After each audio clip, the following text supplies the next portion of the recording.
bicara mahal, dan setelah mendengar pembuatannya nih, proses pembuatannya ada yang sampai 12 bulan ya Bu. Kalau boleh tahu berapa sih range harga produk ini tenun yang termahal, entah tenun atau batik yang termahal? Kalau yang umum ya, batik itu sampai harga ada pilihan loh teman-teman gitu. Mari kita cintai budaya kita gitu. Nah kalau tenun yang tadi saya sebut antara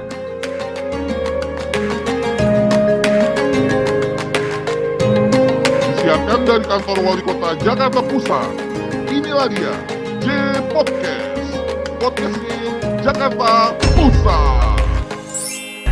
Halo Sohib Jakpus, kembali lagi di acara J Podcast, podcastnya Jakarta Pusat. Kembali lagi bersama saya, Roro Dia. Nah, hari ini kita kedatangan tamu istimewa nih, seorang perajin yang keliling dunia karena karya-karyanya, mengusung brand Nyonya Punya. Beliau adalah salah satu perajin kebanggaan Dekranasda Jakarta Pusat. Penasaran kan siapa tamu kita kali ini? Yuk, langsung saja kita bincang-bincang dengan Ibu Teti Sinuhaji selaku owner brand Nyonya Punya.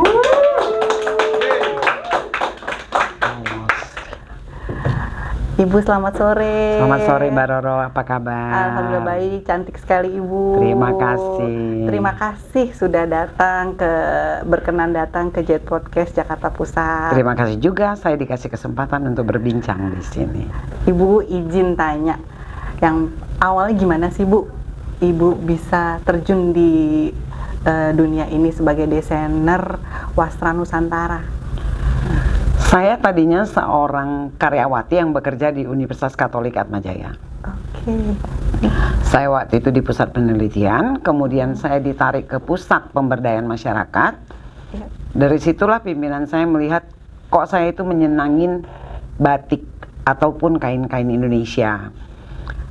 Lalu beliau menanyakan, apa sih yang membuat kamu menggemari? Karena dia selalu melihat saya mengamatin itu, mengenakan itu. Saya tertarik sebenarnya awalnya karena melihat pengrajin betapa sulitnya mereka mengerjakan itu. Yang kita tinggal datang beli, merasa mahal, tapi ketika kita tahu itu bagaimana kesulitannya, kita sendiri prihatin ya sebenarnya. Nah akhirnya pimpinan saya waktu itu Dr. Erik, dia membuat satu proyek untuk salah satu proyek pengabdian, bagaimana kita membina pengrajin. Karena pengrajin-pengrajin di daerah itu kan sulit ya punya akses ke kota.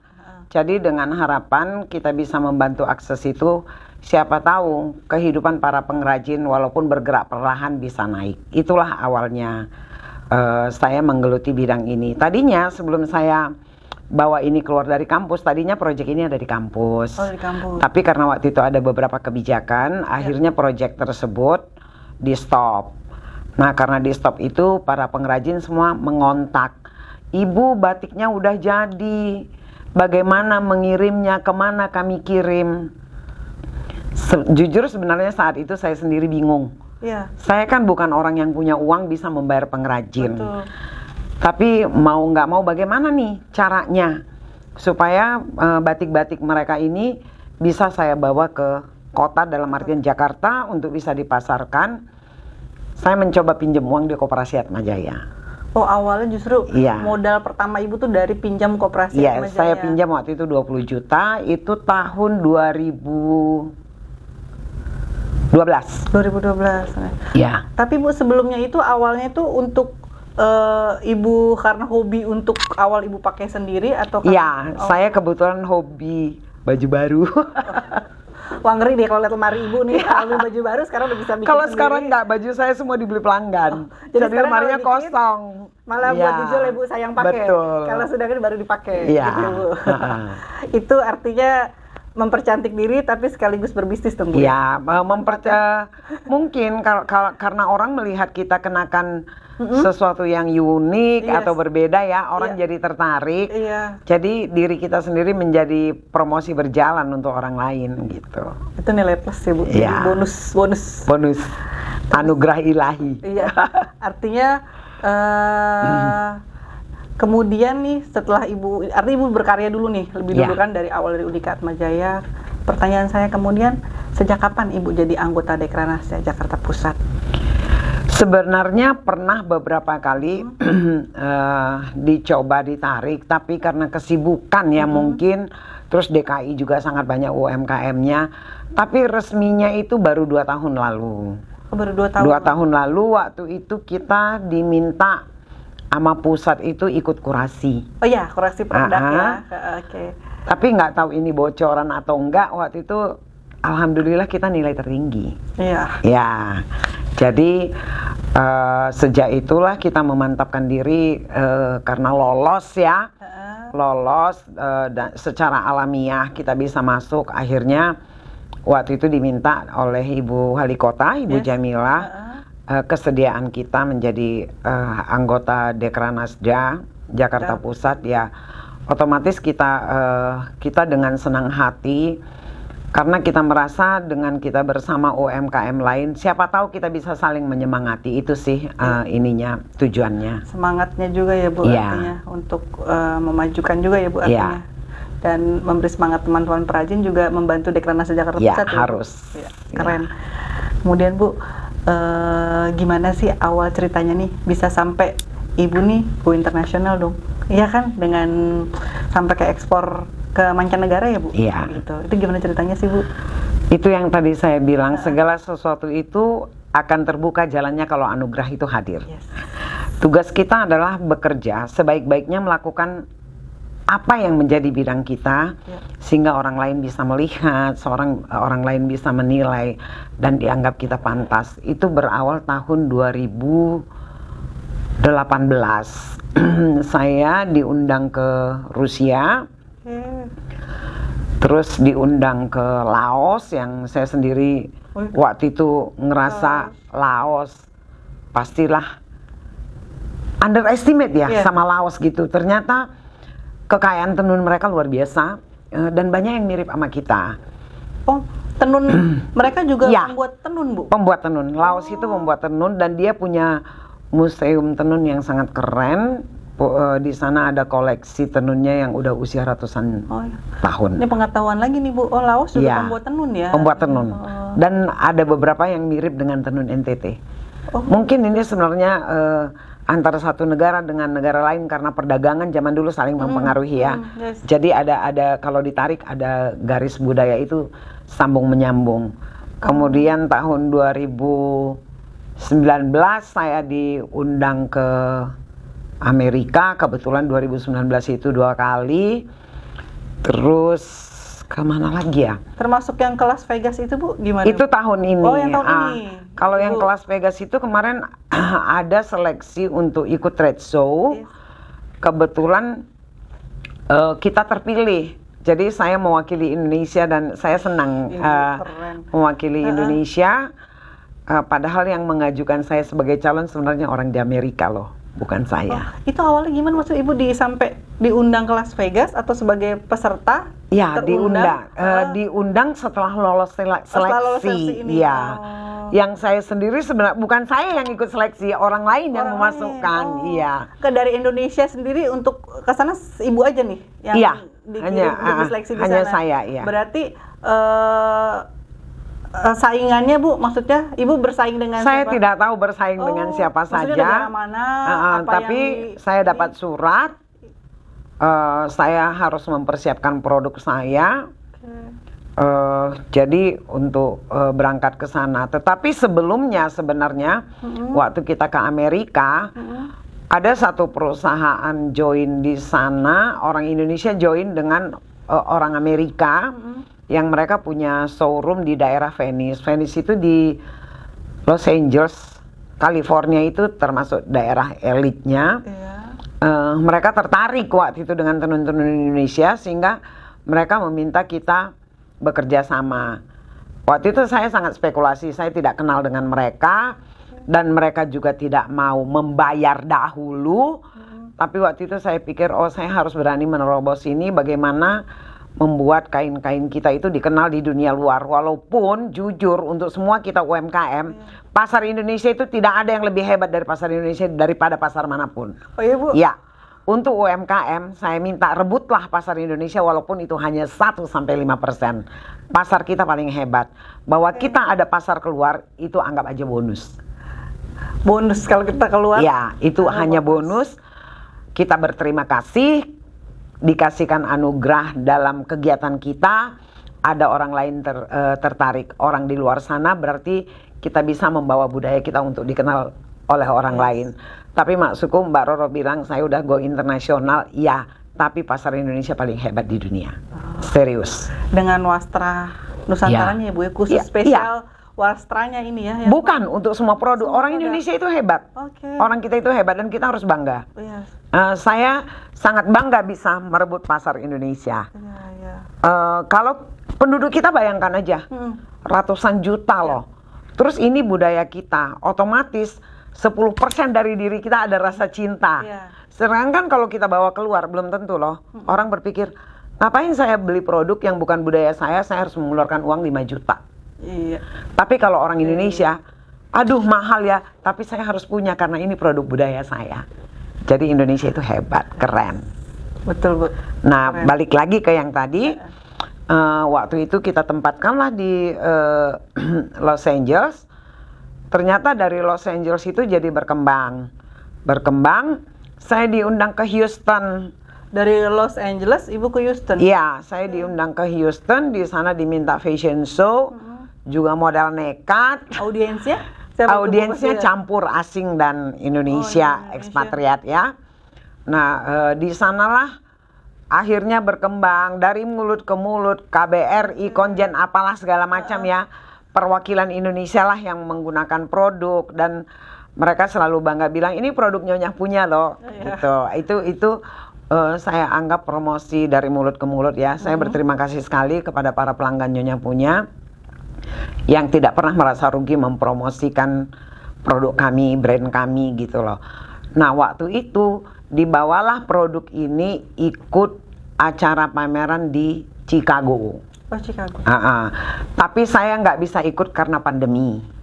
Jadi baru pandemi. Jadi yang membawa orang Amerika itu yang membawa ke Chicago, Chicago. Ternyata di sana kita dapat buyer. Nah, dapat buyer. Ada 3 butik dari kota, saya lupa nama kotanya, tapi dia daerah Texas. Yang mereka itu kegemarannya, mungkin Texas itu karena agak cowboy ya. Yang mereka gemarin itu adalah tenun Sumba karena hampir sama karakternya. Kuda ya, soalnya ada kuda ya. Dengan mereka dan gambar orang mereka. Mereka sangat senang. Iya, Sumba itu kan ya. Iya, jadi disitulah mulai makin berkembang terus ya. Terus sampailah kemarin mereka masukkan seleksi trade show itu, ternyata kita lolos. Nah, mereka bilang kali ini Teti harus berangkat karena udah 3 kali lolos seleksi nggak pernah pergi. Jadilah kemarin kita pergi berangkat ke sana dan ya alhamdulillah puji Tuhan dapat buyer juga. Perlahan tapi pasti. Tapi dari semua ini tujuannya adalah kalau untuk saya, jujur kita memang melakukan kegiatan ini kan kita harus ada untungnya. Kalau kita nggak ada untung, roda organisasi kita nggak bisa jalan. Tapi jujur untuk keluar negeri itu sasaran saya bukan margin, sasaran saya adalah bagaimana orang mengenal kain-kain Indonesia dan menyukainya. Kalau cari untung nanti dulu di depan. Berarti awal dengan niatan yang baik ya Bu, mengenalkan budaya Indonesia, wastra Nusantara. Selain dari hobi ya Bu awalnya. Betul. Gitu. Nah, ini kan Ibu desainer ya Bu, yang kita kenal nih sebelum Ibu ternyata perajin, ya kan? Awalnya kan kalau kita nggak paham, Ibu Nyonya punya apa sih desainer kan? Desainer baju-baju dengan baju tenunnya, dengan batik 3 negerinya, dengan hokokai ya kalau nggak salah Ibu. Intinya beberapa macam. Kalau dulu ikonnya hokokai. Iya betul. Sama 3 negeri. Saya kan salah satu fans Ibu Bu. Jadi sebelum ini, wah saya udah follower Ibu sejati, Nyonya punya gitu. Nah, sebelum kita bicara desainnya, artinya bagaimana Ibu membuat ini sih Bu, kainnya, di mana produksinya, bagaimana prosesnya untuk membuat tenun-tenun ini, butuh berapa lama sih dari satu tenun ini aja? Sebelumnya saya bukan desainer. Saya menyebut diri saya penggiat wastra Nusantara. Ini karena sini pelajaran baru. Karena desainer itu adalah milik orang yang lulus sekolah desain. Saya bukan orang sekolah desain. Saya ini otodidak. Otodidak tapi ibu bisa menciptakan berkarya nih, bikin satu. Nah itu mungkin karena senang, karena dari hati ya. hobi. Artinya kalau saya menyebut, kalau orang lain menyebut desainer itu hak mereka. Iya. Tapi kalau saya tidak berhak, nanti tersinggung orang yang sekolah desain. Tapi izin ibu otodidak aja sudah menciptakan karya ini loh Bu, udah Ya. sampai ke mancanegara. Jadi kalau kain-kain ini prosesnya macam-macam. Iya. Baik batik maupun tenun ya. Iya. Batik dan tenun itu kalau kami kan mengkhususkan diri di batik tulis Batik tulis. dan tenunnya adalah tenun tangan. Karena buat saya yang disebut batik itu adalah tulis dan cap. Ya. Iya. Kalau batik printing, ya. saya bilang itu bukan batik printing, tapi printing bermotif batik. Ya. Beda loh. Betul. Iya, ya, Nah, betul. nah, kalau proses batik yang sederhana, ada yang bisa selesai 2 minggu. Cap. Cap 2 minggu. Ya, tulis juga ada yang bisa selesai 2 minggu. Tergantung prosesnya kan. Ada juga yang sampai setahun. Batik sampai setahun Bu. Batik Ada. tulis. Ya, itu yang sering disebut pengrajin dengan canting nol. Oh, cantik. Jadi memang sangat rapat ya cantingannya, dan itu biasanya yang mau mengerjakan itu orang yang udah usia. Kalau anak muda kan senang cepat, senang dapat duitnya.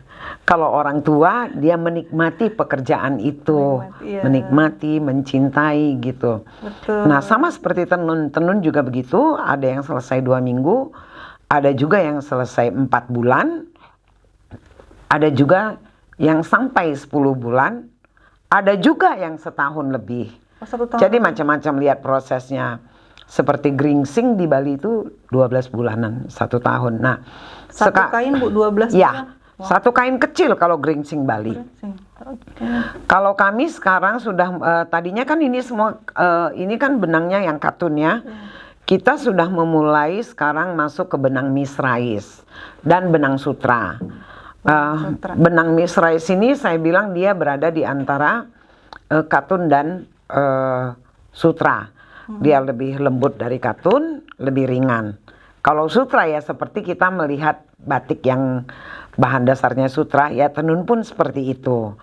Nah tapi itu tadi pekerjaannya sangat sensitif. Benang sutra itu karena halus dan tipis, pengrajinnya nggak boleh punya kuku sedikit pun. Karena sedikit dia kena kuku dia putus, itu akan membuat gagal. Kenapa saya mulai memasuki ke pembuatan tenun berbenang sutra? Sebenarnya bentuk rasa protes pada orang yang melakukan printing. Jujur saya sedih pada orang-orang yang ngeprint budaya Indonesia untuk mendapatkan uang. Buat saya itu plagiat, buat saya itu pembodohan masyarakat. Oh, seperti print batik, Ya. batik motif kain berbentuk batik, berbentuk tenun juga ada ya, yang motif Sangat banyak dan Iya. harusnya semua masyarakat melakukan protes terhadap hal ini. Kenapa mungkin sekarang kita nggak merasakan? Tapi kalau ini terus dibiarkan berkembang, suatu saat budaya ini akan hilang. Saya berani taruhan, ini akan hilang karena kita tidak akan melihat lagi, kita tidak kenal lagi, semua kita berorientasi hanya uang. Semua orang berhak cari uang, tetapi silahkan kamu berkreativitas, tapi jangan kamu print budaya kamu. Karena kalau di ngeprint itu, mungkin kalau kita sedikit bisa pakai, saya nggak ngerti ya, mesin yang kecil atau apa. Terbayang nggak kita kalau orang yang buat pabrik untuk mesin printing harus punya uang banyak. Apakah pengrajin bisa melakukannya? Tidak. Iya, betul. Apakah pengrajin bisa melawan pemilik modal? Tidak. Iya. Jadi ayo kita semua saling mengedukasi satu yang dengan lain. Ada orang bilang, mahal Mbak Teti, jadi kita pakainya printing. Bukan itu dong alasannya. Kalau mahal, belilah yang kombinasi dengan sedikit tenun, banyakkan bahan polosnya. Nggak apa-apa juga, tapi bangga mengenakan kain Indonesia. Itu alternatif ya Bu? Ya. Nah, bicara mahal, dan setelah mendengar pembuatannya nih, proses pembuatannya ada yang sampai 12 bulan ya Bu. Kalau boleh tahu berapa sih range harga produk ini tenun yang termahal, entah tenun atau batik yang termahal yang Ibu Teti? Kalau di saya, kalau yang umum ya, Batik itu sampai harga 12.500.000. Untuk batik Iya. 12 juta. Itu 500 yang untuk batik baru. batik Tapi tulis. jangan lupa, walaupun batik tulis kita punya yang 1.500.000. Oke, Gitu loh. Makanya saya bilang tadi ada pilihan. Yes. Jangan beralasan mahal. Ada pilihan loh teman-teman gitu. Mari kita cintai budaya kita gitu. Nah kalau tenun yang tadi saya sebut antara saya menyediakan produk yang dikombinasi yang bisa di bawah 1.500.000 ya supaya semua orang bisa pakai. Kemudian sampai kepada harga 5.800.000. Di atasnya ada lagi yang 7,5 juta. Tapi yang umum kami jadikan produk jadi yang siap pakai itu antara 1,1 sampai ke 5.800.000. Tetapi kami menyediakan yang motif tertentu, bahan tertentu itu kalau untuk tenun kami sampai kepada yang 15 juta. Itu yang saya bilang tadi udah masuk ke benang sutra. Tapi benang sutra ini sendiri kami kan baru memulainya tahun 2021. Jadi produk kami sendiri belum banyak. Artinya Ibu terus mengembangkan Iya. tenun sekarang yang baru ini adalah sutra. Iya, dari benang sutra. Walaupun itu sulit, kesulitannya bukan hanya mengerjakannya saya rasa, memasarkannya pun buat saya kesulitan gitu loh.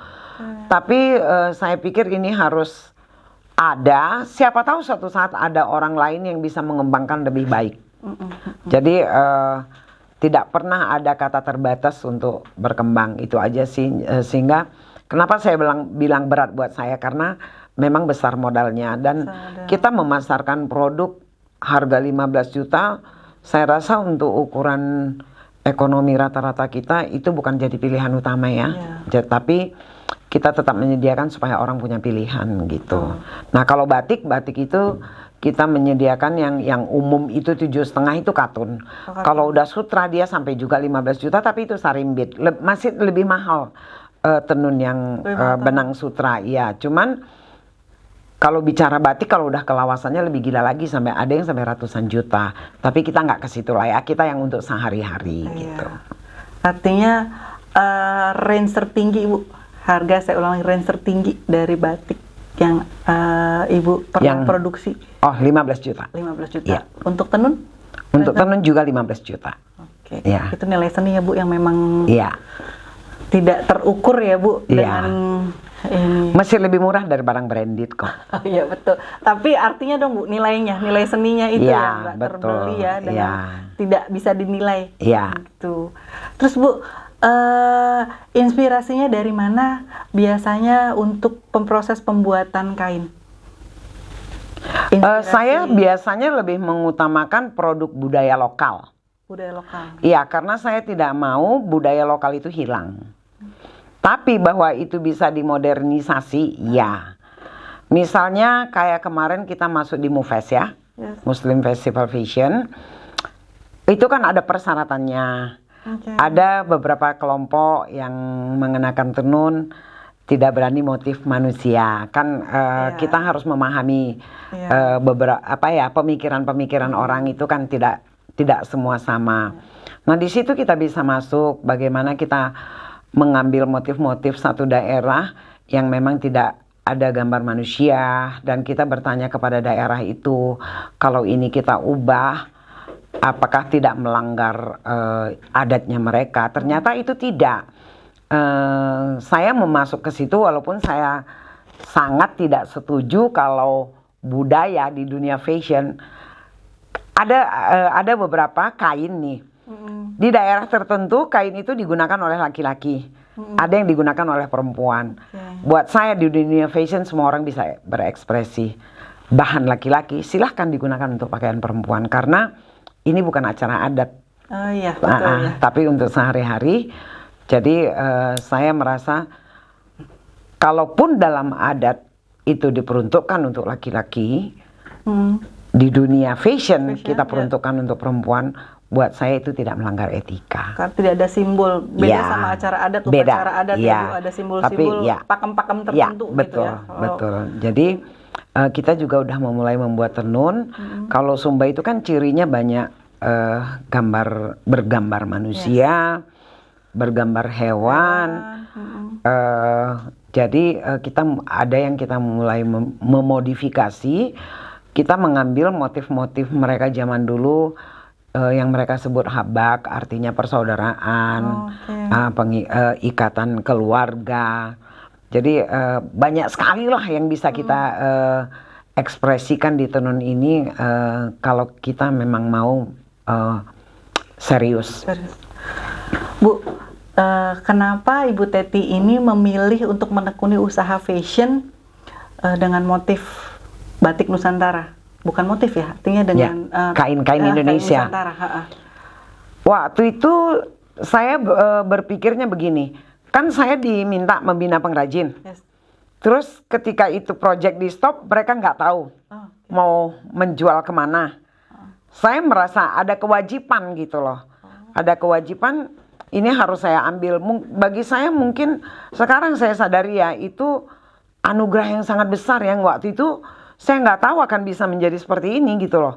Saya sendiri bingung kan ketika melakukan itu. Tapi mungkin waktu itu Tuhan yang menuntun saya. Artinya lakukan dari itu. Niat baik untuk membantu perajin. Kebetulan aku juga senang baju kan. Jadi dan pada akhirnya kenapa keterusan saya berpikir gini. Kalau waktu itu kan belum banyak orang bermain tenun ya. Waktu itu saya mikir kalau saya ngambil tekstil, semua orang menggunakan tekstil. Saya sangat banyak pesaing. Kalau saya memulai dengan ini, waktu itu belum banyak orang. Pasti ada jalannya. Sebelum muncul pesaing-pesaing, disitulah bertumbuhnya. Makanya saya bilang saya merasa dituntun untuk melakukan ini. Barulah setelah itu memang yakin image Ibu berarti sudah fashion dengan Wastra Nusantara. Ya. Iya. Makanya fokusnya di situ ya Bu. Ya. Nah Bu, ini biar sobat-sobat Jakpus juga paham nih. Ya. Di sini kan kita lihat nih ada kain. Ya. Kain miliknya brand Nyonya punya ya. Yang beda-beda coraknya. Dari mana sih Bu? Ini asalnya dan maknanya apa saja? Nah, ini kebetulan semua dari ini Bu, yang ini nih. NTT. Ini NTT. Oke. Semua ini kebetulan NTT. Produksi di NTT juga? Yes. Oke, dikerjakan di sana Ya. di perajin NTT? Dikerjakan di NTT. Oleh orang NTT, pewarnaan alam dari tumbuh-tumbuhan di halaman mereka. Berapa lama ini Bu berarti ini semua? Kalau ini membuatnya sekitar 3-4 bulan. Ini yang paling cepat. Ini namanya Bu? Ini orang sering bilang pahikung. Saya menyebutnya Melolo karena dia dari daerah Melolo. Oh, nama daerahnya Melolo. Iya. Ini belajar lagi nih Bu kita nih jadi. Iya, nama daerahnya Melolo, tapi memang orang sana juga menyebutnya pahikung. Jadi ini sebenarnya dasarnya ini tenun ikat. Nah motifnya ini mereka tusuk lagi pakai bambu. Oh, pakai bambu menenunnya. Betul-betul handmade Ibu, manual tangan. Handmade, semua. iya. Dari asli penduduk masyarakat Melolo, iya, Melolo. masyarakat Melolo di Pulau Sumba. Iya. Sumba Timur. Terus Bu, ini Bu dari tadi kan fasih sekali nih fashion dengan bergelut di fashion sudah fasih sekali dari tadi. Enggak loh, kita tetap proses belajar. Ya paling adalah belajar. Iya, betul. Namun sampai sejauh ini dengan Ibu sudah diundang ke kayak contoh tadi ke Las Vegas atau sudah berkarya di Indonesia, sudah ada gerai juga ya Bu ya di Sarina gitu. Iya. Kan sudah membuktikan kiprah Ibu ya di bidang Bu Teti ini di bidang Wastra Nusantara. Nah, selain bicara fashion yang sudah pasti nih Ibu hobinya apa aja sih Bu? Hobi apa nih? Iya. Hobi selain fashion ini, Ibu hobinya apa sih? Berenang. Oh, Ibu renang. Kan Ibu fit, bugar sekali. Saya suka berenang, hobi saya traveling. Oke. Iya. Traveling. Iya. Oh, makanya sekalian Ibu sekarang traveling sambil berkarya. Iya, betul. Kalau dulu mungkin traveling aja Bu, sekarang traveling. Dulu nggak bisa traveling, nggak ada duitnya. Udah plus dong ya Bu bonusnya. Iya. Wow, udah ya, udah plus. Makanya saya traveling. Tidak pernah lepas mengenakan kain Indonesia. Dan sering sekali ketika saya traveling Eropa Amerika, di jalan saya sangat biasa dibeli orang yang kami berpapasan pakaian saya. Itu udah biasa. Dan itu membuat saya senang. Terharu ya Bu dengan Ya karena bangga. mereka orang luar ya. Iya, Kamu pakai bangga. apa? Iya. Pakai ini. Saya boleh beli. Oh lepas. Kalaupun di bawah modal saya Oh lepas. pernah begitu Bu. Jadi Selalu itu saksinya sahabat saya Bu Rini. keren. Hebat Ibu Dan jalan-jalan selalu, orang iya. bisa lepas banyak Ya, saking orang ini ya orang nanya, Heeh. kita harus berceritakan ini apa. Saya boleh beli nggak? Oh boleh, kasih aja. Hebat. Kalau yang begitu di apresiasinya. bawah modal pun saya akan kasih. Oh. Jadi memang apresiasi dari Iya, orang luar yang itu memang ya. berpapasan dengan kita. Iya. Dan kemudian di masa yang akan datang, apa harapan Ibu? Kalau saya memberitahu kepada anak-anak muda, kalau memang kalian ingin bergelut di bidang ini, ayo karyakan kain-kain Indonesia. Kalau kalian menggunakan kain Indonesia, pesaing kalian hanya kalian yang sesama di Indonesia. Tapi kalau kalian menggunakan tekstil, pesaing kalian seluruh dunia. Kalau kain Indonesia, hanya kamu sesama orang Indonesia yang bersaing. Justru persaingan kamu bisa menjadi kerjasama mengangkat budaya ini untuk mendunia. Betul. Artinya saran Ibu untuk generasi muda yang mau mencoba peruntungan di bidang fashion ini tadi ya Bu? Ya, gunakanlah bahan baku produk budaya Indonesia. Kalian bisa mengeksplor, kalian bisa membuat yang baru. Apalagi mereka ya, kalau mereka latar belakangnya sekolah fashion, ide-ide mereka akan sangat banyak. Dengan teknologi yang sekarang, dengan media sosial sekarang, apa yang mereka nggak bisa cari informasi? Iya. Sangat-sangat bisa. Lebih mempermudah ya Bu bagi Ya, yang sangat mempermudah. Walaupun maksud saya bukan menghalangi untuk menggunakan tekstil ya. Tekstil iya. dalam hal umum ya, bukan budaya kita. Tapi maksud aku gunakanlah dalam setiap desain kamu, sekecil apapun itu kain Indonesia.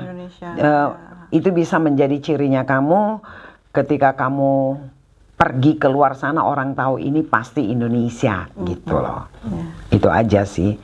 Tapi saya melihat desainer-desainer muda sekarang pada hebat-hebat, dalam artian kreativitas mereka itu aku bilang melewatin ambang batas pikiran, sangat ekspresif dan berani mengeksplor, berani memadukan ini itu kalau kita lihat.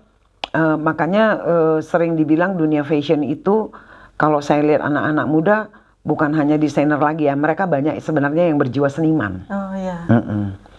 Nah seniman ini kan melebihin dari fashion kalau saya bilang. Jadi orang desain itu kalau dia berjiwa seniman pasti hasilnya sesuatu yang berbeda. Betul, karena kalau seni kan tidak ada batasnya Iya. Bu ya. Tidak perlu aneh-aneh, tetapi akan indah dilihat orang. Iya. Karena mengandung nilai seni. Betul. Karena di situ udah rasa ya. Iya. Luar biasa sekali loh. Saya diskusi sama Ibu Teti ini. Demikian Sohib Jakpus, obrolan seru kita dengan Ibu Teti Sunu Haji, pemilik brand Nyonya Punya. Banyak sekali pengalaman berharga yang beliau bagikan dan bisa menjadi pelajaran buat kita semua. Terima kasih Ibu Teti sudah mau datang ke J Podcast dan ngobrol-ngobrol dengan saya. Semoga semakin sukses ya Bu. Terima kasih, sukses juga untuk Dekranasda Jakarta Pusat. Amin. Buat Sohib Jakpus, pantengin terus J Podcast episode berikutnya cuma di channel YouTube Kota Jakarta Pusat. Terima kasih, sampai jumpa kembali. Yeay.